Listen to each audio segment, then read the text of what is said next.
Hello friends, आज हम बात करने वाले हैं स्पाइडर्स के बारे में। सबसे पहले आप हमारे चैनल को सब्सक्राइब कर दीजिए। स्पाइडर पृथ्वी पर इंसानों से ज्यादा पाई जाती है तथा स्पाइडर का 47,000 प्रजातियां पूरे विश्व में पाई जाती है। स्पाइडर 40 करोड़ साल से भी धरती पर रहती हैं तथा सभी स्पाइडर की उम्र अलग अलग होती है। एक अच्छे पारिस्थितिक वातावरण के लिए स्पाइडर बहुत ही महत्वपूर्ण होती है। ये हानिकारक कीटों को खाते हैं और पौधों में परागण में मदद करती है तथा मृत जानवरों और पौधों की मिट्टी को परिवर्तित करती है, जो कि छोटे स्तनधारी पक्षियों के लिए बहुत ही अच्छी होती है तथा ये मछलियों के लिए एक बहुत ही महत्वपूर्ण खाद्य स्रोत है। किसी मकड़ी की उम्र 40 साल, किसी की 1 साल तो किसी की 20 साल भी हो सकती है। स्पाइडर का संबंध बिच्छू की प्रजाति से होता है तथा मकड़ियों को कीटों के समूह से इनका कोई संबंध नहीं होता है तथा ये कीटों की श्रेणी में नहीं आती है। स्पाइडर के रेशे ग्रंथि में से एक तरल रेशा निकलता है, जो कि हवा के संपर्क में आते ही बहुत कठोर हो जाता है। कुछ स्पाइडर तो 7 रेशे ग्रंथियां होती है, तो हर स्पाइडर अलग अलग जाल बनाती है तथा चिपचिपा, सूखा, चिपचिपा और खिंचावदार। जिससे स्पाइडर हमारे घरों में होती है, उससे 98% स्पाइडर तो बाहर की दुनिया में देखी ही नहीं होती है। एक मकड़ी के जमीन में 1 एकड़ जमीन में 10 लाख मकड़ियां होती है तथा मकड़ी पक्षियों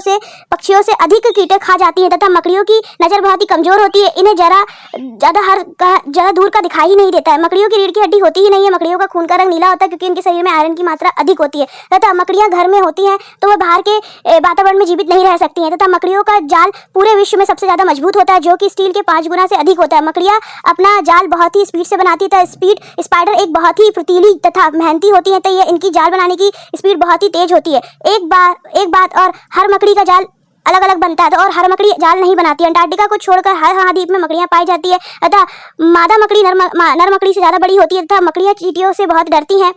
एक डार्विंग वेल स्पाइडर नाम की मकड़ी होती है, जो पूरी लाइफ पानी में ही बिताती है और इससे शरीर के आकार के कारण इसे पानी में ही रहना पड़ता है और सांस लेने के लिए ये ऑक्सीजन की तरह हवा में बुलबुले बनाकर उन्हें पीठ पर लेकर घूमती है। अतः जब मकड़ी चलती है तो एक समय में उनकी 4 टांगे हवा में और 4 जमीन पर रहती है तथा मकड़ी के शरीर पर छोटे छोटे बाल और रेशे परतें होती है, जिससे वह इन्हें सुगंध का एहसास होता है और इन्हें दीवारों पर चलने में के लिए इसे बाल की परतें मदद करती हैं तथा पकड़ बनाने में। मतलब मादा मकड़ी एक बार में 3000 अंडे दे सकती है और इनका एक ही अंडे में मनुष्य के 4 गुना से ज्यादा डीएनए मैच होता है। तथा क्या आपको पता है कि अधिक मकड़ियों की 8 आंखें होती हैं और वे एक दूसरे के बहुत नजदीक होती है तथा कुछ मकड़ियां जहरीली नहीं होती है, लेकिन कुछ मकड़ियां जहरीली होती है। मकड़ियों की मांसपेशियां कंकाल के अंदर होती है, जबकि मनुष्य की मांसपेशियां कंकाल के बाहर होती है। अगर आपको हमारी जानकारी अच्छी लगी तो प्लीज हमारे चैनल को सब्सक्राइब कीजिए। Please save animal save world. जय हिंद, जय भारत।